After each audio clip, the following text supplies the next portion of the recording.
Assalamualaikum warahmatullahi wabarakatuh. Pada pertemuan sebelumnya, kita sudah mencoba membuat sebuah form tambah data. Setelah itu kita simpan, maka dia akan masuk ke file PHP yang lainnya. Hanya saja, apa yang sudah kita entrykan itu, dia tidak tersimpan secara permanen di dalam database kita. Artinya, ketika kita ingin panggil data yang kita inputkan, maka data itu tidak bisa kita panggil kembali karena memang data itu tidak tersimpan ke dalam database kita. Hanya sekedar untuk dikirim datanya, tapi kita tidak bisa menampilkannya. Jadi dia tidak tersimpan secara permanen. Nah, bagaimana cara agar data yang kita inputkan itu tersimpan secara permanen? Tentu kita butuh yang namanya database server untuk menyimpan data-data yang kita sudah inputkan. Nah, kalau kita coba lihat di dalam SAM ini, SAM di sini, SAM exam. Kita coba lihat, ada database server kita MySQL dan web kita Apache. Nah, bagaimana caranya server web kita ini bisa berkomunikasi dengan server di database kita? Maka butuh yang namanya API, Application Protocol Interface. Jadi untuk berkomunikasi ini ada API-nya ya, Application Protocol Interface. Nah, ekstensi yang bisa kita gunakan untuk berkomunikasi antara PHP-nya dengan database server kita itu, di PHP itu ada dua extension ya, atau dua cara untuk menghubungkannya. Ada yang namanya pakai MySQL ya, MySQL, dan ada yang namanya pakai PDO. Nah, apa bedanya kalau kita pakai MySQL dengan yang pakai PDO? Jadi, kalau kita coba di sini, kita tulis di mana ya? Kita buat folder baru saja ya, namanya database seperti ini. Kita buat file latihan berapa ya? 11 ya. Nah, jadi ada namanya MySQL sama ada namanya PDO. Jadi untuk berkomunikasi dengan database server, kita bisa pakai MySQL, bisa kita pakai PDO. Nah, apa bedanya? Atau masing-masing ini punya kelebihan dan kekurangannya. Kalau kita pakai MySQL ini, kita bisa memanfaatkan semua fungsi-fungsi MySQL, query-query SQL-nya secara optimal ya, semua yang bisa kita lakukan.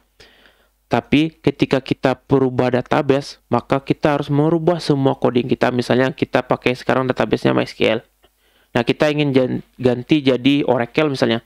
Maka semua codingnya mesti kita rubah karena koneksi ke database-nya jadi berbeda perintahnya. Nah, kalau kita pakai PDO, ketika kita berubah database, katakanlah kita tadi pakai MySQL, sekarang kita ganti jadi Oracle misalnya. Nah, itu tidak terlalu banyak yang kita lakukan. Tidak merubah coding semuanya, hanya berubah bagian PDO, perubahan koneksi kita ke database-nya saja yang berubah. Tapi kita tidak bisa mengoptimalkan fungsi dari MySQL-nya. Jadi query SQL tidak optimal bisa kita gunakan di PDO. Jadi punya kelebihan dan kekurangannya masing-masing. Tapi untuk materi kita akan coba pakai yang MySQL untuk berkomunikasi dengan database server kita. Yang PDO nanti kita juga akan lihat-lihat bagaimana cara berkomunikasinya. Dari sisi hasil, semuanya sama ya. Menghasilkan hasil yang sama juga. Hanya saja metodenya berbeda dari cara untuk berkomunikasinya. Nah, itu cara berkomunikasinya dua MySQL dengan PDO. Nah, MySQL ini ada dua cara juga yang bisa digunakan. Ada yang caranya prosedural dan ada yang caranya Object Oriented Programming OOP. Nah, kita coba lihat di sini. Ini ada dokumentasi yang sangat lengkap ya di php.net ini. Nah, ini dia. Kalau kita coba lihat di bagian ini ya. Nah, ada dua cara ya dia supportnya. Procedural sama Object Oriented Programming. Kita mau pakai yang mana? Nah, awalnya itu ekstensinya adalah MySQL ya. Tadi kan ada MySQL sama PDO. Sebelumnya itu di PHP versi 5 ke bawah, ekstensinya itu adalah MySQL. Nah, MySQL ini kan upgrade ya, ada perubahan di situ. Maka untuk bisa menyesuaikan fungsi-fungsi ataupun bisa mendapatkan hasil yang optimal, maka muncullah MySQL ya, untuk bisa mensupport kebutuhan atau fungsi-fungsi dari database MySQL-nya. Sehingga muncullah MySQL. Nah, untuk dari sisi antarmukanya ada dua cara yang kita bisa gunakan, ada procedural sama Object Oriented Programming. Bedanya apa? Kalau kita lihat dari sisi hasilnya sama saja ya, mau pakai prosedural ataupun OOP.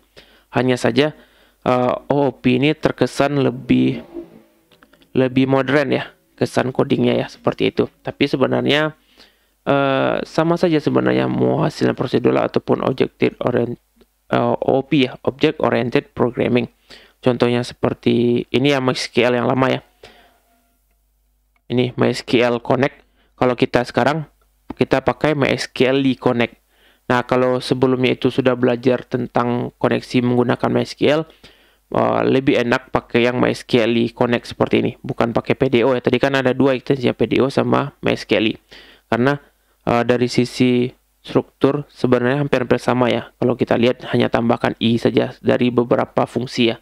Cuma ada beberapa lagi yang tidak seperti itu, tapi secara keseluruhan hampir sama. Jadi kita juga akan pakai MySQL ini untuk koneksinya. Nah, kalau dari sisi object oriented sama prosedural, bedanya seperti ini dia. Kan kita ingin berkomunikasi dengan database. Kalau kita pakai yang ini ya, yang prosedural, maka cara pemanggilan codingnya adalah MySQL Connect. Ini dia yang data yang kita panggilkan. Tapi kalau kita pakai gayanya OOP, maka kita tulis di sini ada new MySQL. Jadi bedanya di situ. Ini MySQL Connect, ini new MySQL. Cara untuk menampilkan datanya juga berbeda ya. MySQL SOC di sini result. Nah, seperti itu. Oke, nah sekarang kita cobakan, karena kita ingin menampilkan berkomunikasi dengan database. Berarti kita ini dulu ya, pakai ini MySQL Connect. Kalau kita coba lihat dulu di bagian sini, berkomunikasi dengan database, kita coba lihat MySQL Connect ini. Nah, kita coba cara yang object oriented dulu ya. Ini kita copy dulu, kita letakkan di sini. Oh, ini sudah ada. Nah, kita coba ini, kita hapus dulu. Kita coba jalankan dulu ya, apa hasil yang muncul di database ini. Nah, di sini muncul pesan error ya, katanya akses tidak diizinkan. Kalau kita lihat di sini dia ada 1, 2, 3, 4 ya, ada 4 variabel sebenarnya. Ada variabel server, ada variabel username ya, variabel username, ada variabel password, dan ada variabel bernama DB-nya ya, nama database-nya apa. Sebenarnya kita bisa langsung tulis di sini ya. Hanya saja di sini kita agar terlihat ya, bagian-bagian ini akan ada 4 komponen ya. Komponen pertama itu apa? Itu komponen berhubungan dengan server. Ini kita tulis di sini, server. Nah, isinya apa? Ini kalau kita lokal biasanya tulisnya localhost seperti ini. Tapi kalau server database kita itu beda di komputer yang berbeda, maka kita bisa tuliskan IP misalnya 192.168.50.4 misalnya seperti itu. Tapi karena database servernya ada di komputer yang sama, maka kita bisa tulis localhost saja. Nah, berikutnya username. Kita pakai exam itu, username-nya adalah root default-nya ya. Kalau kita ubah database servernya bisa jadi root-nya, username-nya Carvindo misalnya ya. Tapi default dari SAM itu root. Passwordnya tidak ada defaultnya. Harusnya nanti kalau kita itu ya untuk rilis di publik sudah diaksesor banyak, maka kita harus kasih password. Tapi default di SAM ini kosong ya, kita kosongkan. Nama database-nya kita akan buat aplikasi perpustakaan, maka kita tulis ini perpustakaan. Apakah harus namanya perpustakaan? Tidak harus ya. Bisa saja dengan nama lain, tapi karena di sini kita ingin perpustakaan ya agar sama saja ya. Kita bikin aplikasi perpustakaan, kita bikin database-nya perpustakaan juga. Harusnya boleh nggak namanya perpus saja misalnya? Boleh saja. Ini tergantung keinginan kita ya. Ini hanya memudahkan kita bahwa aplikasi yang kita buat perpustakaan, nama database-nya juga perpustakaan seperti itu. Maka kita tulis di sini username. Kan tidak enak juga ya. Aplikasi yang kita buat penjualan, tapi database-nya adalah perpustakaan, kan tidak enak juga. Jadi nama aplikasi dengan nama database kita buat sama saja agar lebih lebih sejalan saja terkesannya seperti itu. Ini dia. Nah, kalau kita coba jalankan, dia masih error ya. Katanya error yang berbeda. Dia tidak tahu database bernama perpustakaan. Kalau kita coba lihat di sini, memang tidak ada database bernama perpustakaan, maka dia akan error. Nah, sebenarnya kita bisa menghilangkan ini sebenarnya kalau kita punya aplikasi yang sudah publish ya. Ini tidak warning-warning seperti ini sebaiknya dihindari. Bagaimana cara menghindarinya? Coba kita tulis di sini ada add ya tadi ya. Kalau kita jalankan harusnya dia sembunyi. Nah, hilang dia. Jadi fungsi add di depan ini untuk menyembunyikan pesan errornya. Kalau kita lagi develop seperti ini, ya tidak masalah ya ada error yang kita munculkan agar kita tahu errornya di mana. Tapi kalau fungsinya itu sudah untuk produksi ya, artinya sudah digunakan oleh umum, oleh user lain, maka sebaiknya errornya disembunyikan ya, agar orang tidak tahu, ini aplikasinya ada error seperti itu. Tapi karena kita untuk latihan di sini ya, untuk developernya kita buat, maka kita hilangkan saja add-nya agar kita tahu bahwa, oh ternyata errornya itu adalah database-nya tidak ditemukan. Seperti itu. Nah, kita juga bisa buat seperti ini. Ini dia. Kita kasih pesan. Sebenarnya kita bisa kasih pesan seperti ini. Echo koneksi gagal. Koneksi gagal. Kita coba jalankan. Koneksi gagal. Jadi, ini bisa kita sembunyikan agar lebih lebih enak untuk dilihat pesan errornya.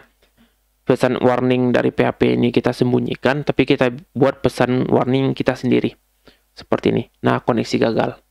Kenapa? Karena tadi ya ada error dari sisi penamaan. Jadi kita buat dulu nama database kita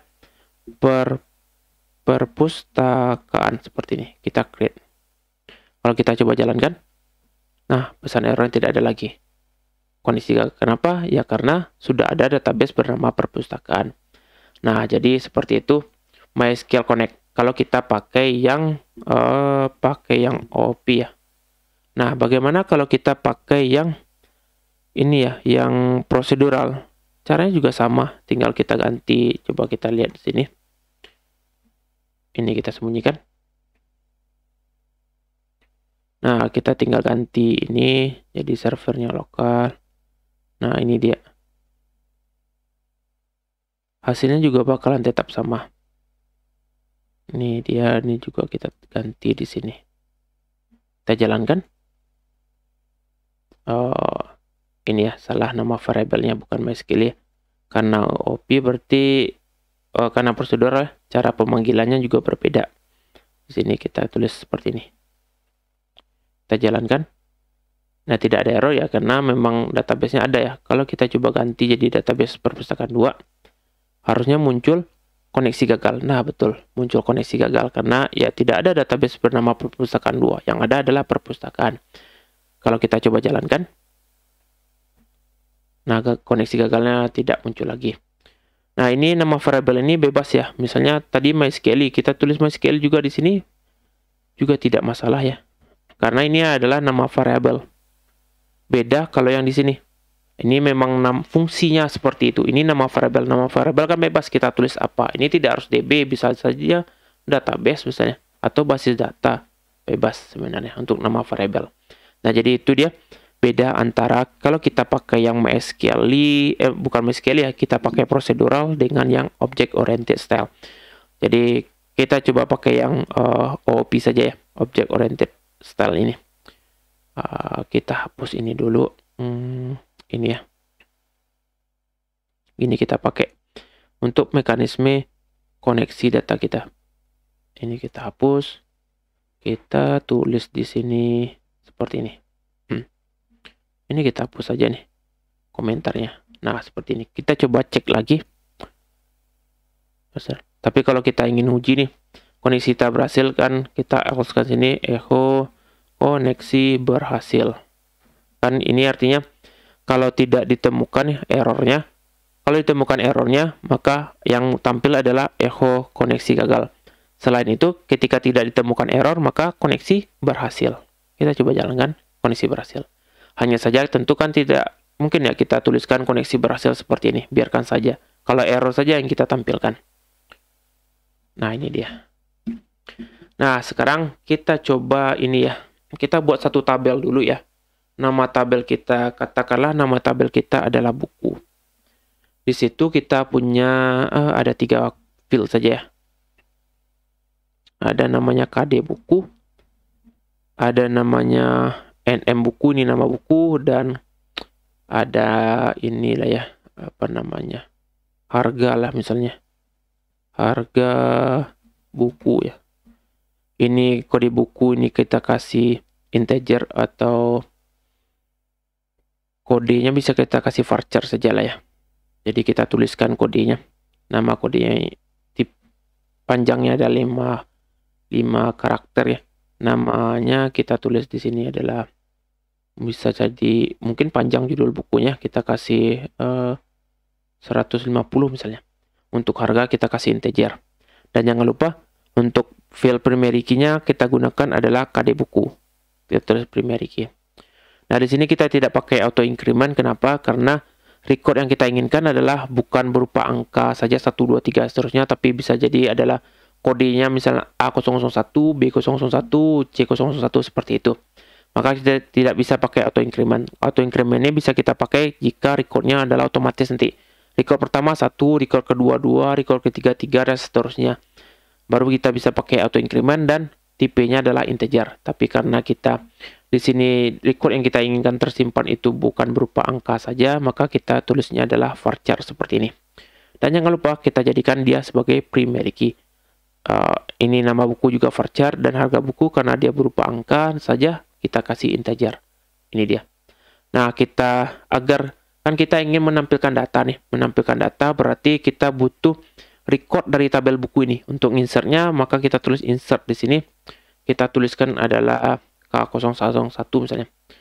Buku pemrograman web misalnya. Harganya 35.000 misalnya. Selanjutnya ada ini misalnya W lah ya. Ini database seperti di 001 misalnya.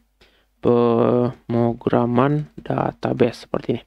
Harganya jadi 30.000. Nah, di sini kalau kita browse, kita sudah punya data, 2 data ya. Nah, tadi kita sudah berhasil koneksi nih. Sudah berhasil koneksi ke database-nya. Sekarang bagaimana cara kita untuk menampilkan data dari tabel ini ya, tabel buku. Nah, kita coba lihat di ini ya, dokumentasinya juga. Kita bisa pakai ini dulu ya, MySQL query dulu. Mana query? Ini dia. MySQL query seperti ini. Contohnya di sini kita pakai yang object oriented programming. Di sini dia. Nah, kita pakai yang ini ya. Kita tuliskan di sini ya. Nama tabel kita tadi adalah buku seperti ini. Nah, berikutnya untuk melakukan perulangannya kan data yang ingin kita tampilkan ini lebih dari 1 nih. Berarti kan ada perulangan, ada array-nya di situ. Apa yang harus kita lakukan? Maka kita bisa pakai perulangannya, kita pakai MySQL Fed Array di sini. Banyaknya ada ASOC sama array, kita coba yang array dulu di sini. Nah, kita lihat karena gaya kita adalah OOP, maka kita pakai yang Object Oriented Programming. Seperti ini. Kita tulis di sini row. Kita seperti ini ya. Nah, kita tuliskan di sini. Ini dia. Terus kita echo kan tadi dia print boleh juga ya. Echo juga boleh. Kita row kan, terus kita tadi kita lihat di sini row kan di sini adalah KD produk, KD buku ya, bukan produk, KD buku seperti ini. Coba kita jalankan dulu apa yang muncul. Nah, muncul 1 ya, baru 1 nih. Padahal kan datanya 2 nih. Tapi munculnya 1. Bagaimana cara agar muncul lebih dari 1? Maka kita bisa kasih di sini for each ya. Perulangan. Row AS. Misalnya kita ganti jadi baris seperti ini. kita ulang-ulang seperti ini. Nah, kalau kita coba jalankan, maka ini dia. Oh, kenapa ada lebih dari satu?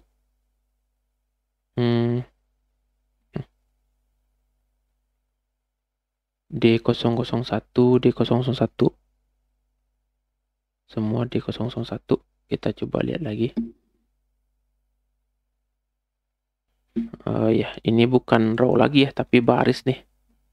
Karena kan kita sudah rubah nama variabelnya tadi row, sekarang menjadi baris. Kita coba jalankan. Ada error. Coba kita lihat kembali. Ini kita coba tes lagi. Error. Kita coba lihat lagi. Oh ya, kita kasih perulangan, bukan for it. Kita kasih while. Coba while di sini. Terus ininya MySQL fed array-nya kita letakkan di sini. Sama dengan MySQL fed array-nya. Kita hapus ini. Kita hapus karena perulangan kita tulis di sini. Ini row di sini juga kita tulis row. Nah, ini row kita coba jalankan. Nah, baru tidak error ya. Jadi untuk perulangan ini query-nya tadi kita pakai select bintang from nama tabel kita buku. Terus kita MySQL ini dapat dari sini nih MySQL-nya. Nama variabelnya adalah MySQL. Ini result, nama variabel barunya kita simpan dalam sebuah variabel result.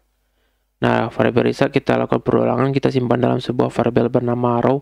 Ini kita tampilkan. Baru dia tampil berulang seperti ini, D01 dan D002. Kalau ini kita ganti misalnya jadi koneksi, maka di sini kita juga harus ganti jadi koneksi seperti ini. Kita coba jalankan variabel MySQL ini ya, ini juga jadi koneksi ya. Kita coba jalankan. Nah, sama dia seperti itu. Jadi ini nama variabel bebas saja ya. Kalau yang ini baru nama fungsi variabel, bukan nama variabel lagi tapi nama fungsinya. Seperti ini. Jadi kita bisa nampilkan data dari tabel buku. Nah, satu lagi yang perlu kita lakukan, kita sama seperti yang di HTML atau CSS, kita bisa panggil file PHP ini dari file PHP yang lain. Misalnya latihan 11 ini ingin kita panggil file PHP yang lainnya. Caranya apa? Kita bisa tuliskan dengan kata seperti ini. Include. Nama filenya apa? Misalnya include koneksi.php. Nama filenya adalah koneksi.php. Jadi kita tulis seperti ini.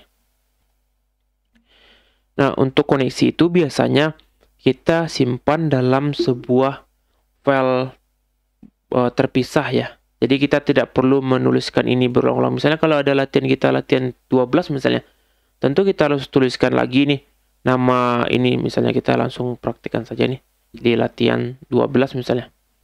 Kalau kan kita juga mau koneksi ke database, berarti kita harus tuliskan coding ini lagi di sini. Nah, tentu merepotkan kita ya. Setiap file harus kita tuliskan koneksinya seperti itu. Nah, untuk mengatasi itu, maka kita buat khusus ya untuk koneksi ini file PHP baru. Misalnya kita tulis di sini adalah koneksi.php. Isinya apa? Isinya ya file untuk koneksi ini. Ini dia. Nah, seperti ini. Nah, yang kita panggil cukup yang ini dia. Nama filenya tadi adalah koneksi.php, maka include koneksi.php. Kalau kita coba jalankan harusnya tidak error. Nah, betul tidak ada errornya lagi. Tapi kalau kita hapus ini, apa yang terjadi? Kita coba cek lagi. Nah, error dia. Kenapa? Dia tak kenal nama variabel koneksi. Karena memang tidak ada variabel koneksi di sini di latihan 11. Kalau kita includekan koneksi.php, baru ada file bernama koneksi. Nama filenya apakah harus koneksi? Tidak harus ya. Misalnya DB sini. Database misalnya. Maka file di sini juga kita kasih nama database. Kalau kita coba jalankan, dia sama saja tidak ada errornya. Jadi kita kasih nama saja koneksi seperti ini ya. Karena ini untuk koneksi kita ke database misalnya. Nah, kita kasih namanya koneksi. Ini jadi koneksi query seperti ini.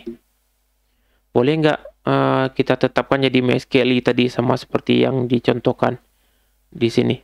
Boleh saja sebenarnya, tergantung kebutuhan kita. Kita mau yang seperti apa. Jadi ini dia cara untuk menampilkan. Kalau mau dua bagaimana? Boleh saja. Bisa kita simpan dulu ya dalam sebuah variabel, misalnya KD buku. Kita simpan ini ya, row KD buku. Nah, dari sini baru kita panggil dia KD buku. Seperti ini. Kita coba jalankan. Nah, dia sama dia. Nah, satu lagi, tadi kan kita juga punya nama buku ya. Kita tulis juga di sini nm buku. nm buku. Ini kita tulis juga nm buku. Ini berarti kita, karena dua variabel seperti ini, kita tulis di sini nm buku, dan setelah itu kita biarkan baris baru berikutnya. Jadi ada, jika setelah sampai ke nama buku ditampilkan, maka dia akan enter ya. Nah, ini dia. Harga bagaimana? Bisa saja kita tuliskan harga juga di sini.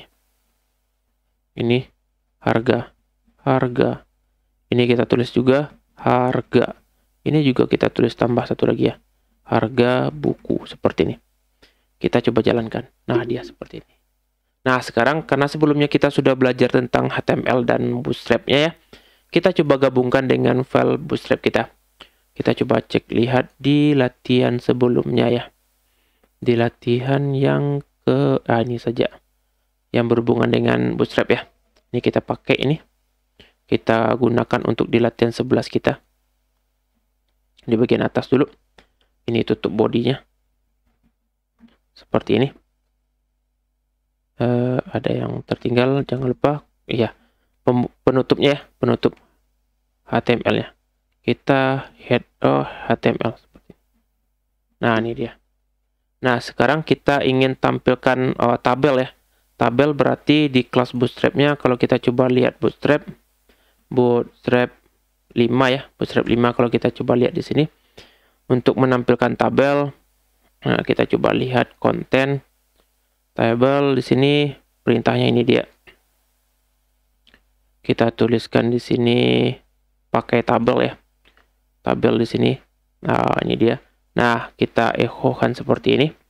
Jangan lupa tabel seperti ini juga tabel. Terus di sini kita hapus ini jadi TD. Ini jadi TD saja misalnya, baris ya. Ini juga TD. Ini juga kita kasih TD. Seperti ini TR. Nah, kita bisa tutup.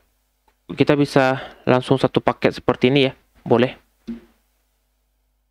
Boleh satu paket seperti ini. Berarti di sini adalah nomor.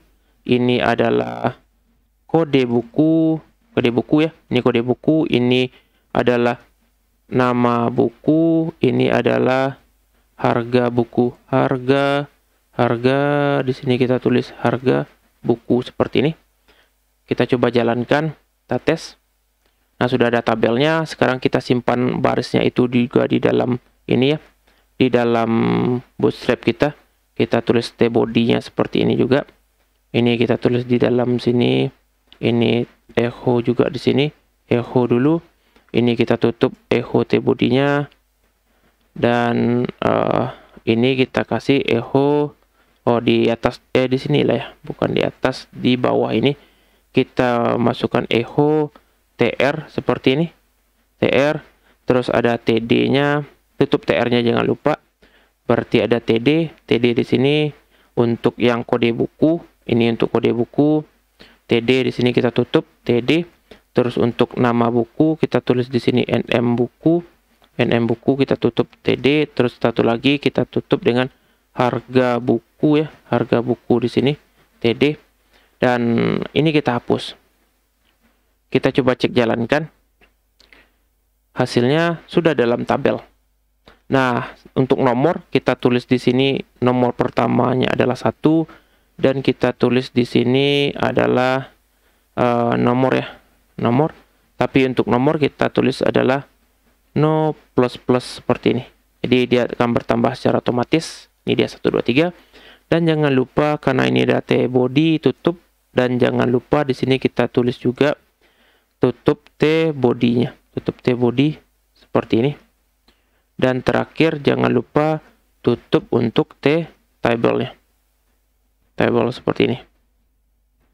Nah, ini dia. Ini dia. Oh, sudah menampilkan data dan kita koneksikan dengan Bootstrap kita ya. Kita bisa kasih dengan yang lain-lain sebagainya, tapi nanti kita akan coba mempercantik tampilnya.